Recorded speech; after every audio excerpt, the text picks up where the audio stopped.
Hey guys, I'm RJ from Xprite. Today we're going to be showing you how to install our green halo fog light and headlight combo kit.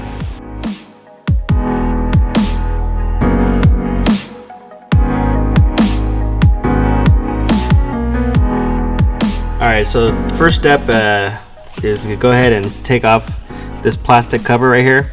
There's going to be a screw right here and a screw on the opposite side. This is going to allow me easier access to the 4 bolts that are attaching the bumper to the frame.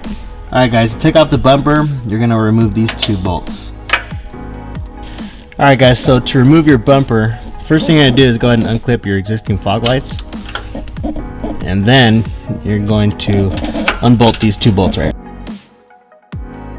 Once you remove the bolts from each side of the bumper, you're going to remove the bolts underneath it, as well as these right here. Same for the opposite side. Alright, so to install the fog lights, it's fairly simple.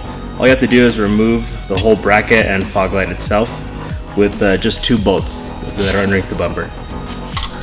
So these are the 2 bolts that you're going to have to remove to get that fog light out. Once both bolts are out, you can go ahead and just slide this out. Might be a little bit tight of a fit, but it's fairly simple. Alright, to remove the fog light, you're just going to remove these 4 screws. Once you have the stock fog light removed, just simply place the aftermarket one back in.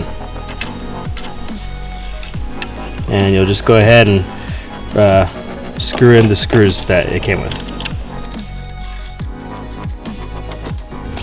First, you're going to want to remove the clips from your grill, and then go ahead and remove the grill itself. Before you remove the grill, you want to make sure you unplug your turn signals. First, you're going to want to remove these 4 screws to remove the silver headlight bezel.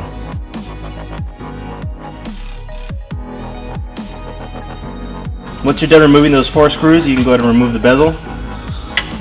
And once that's done, you'll go ahead and pull up the headlight.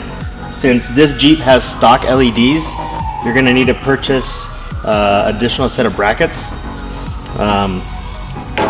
because these ones come with the brackets attached.